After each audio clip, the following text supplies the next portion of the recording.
Bună seara și bine v-am regăsit la un nou videoclip. Astăzi am venit să văd ce face Miala, pentru că o băgat-o mama, pentru că am fost plecat.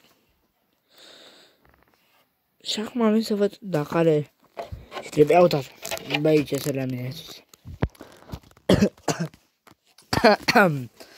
Da, aici nu prea mai are iarbă, dar până mâine mai are ceva, numai mai să-ți mai bag și eu o mână dacă totuși la tine. Na, am băgat mâncă acolo.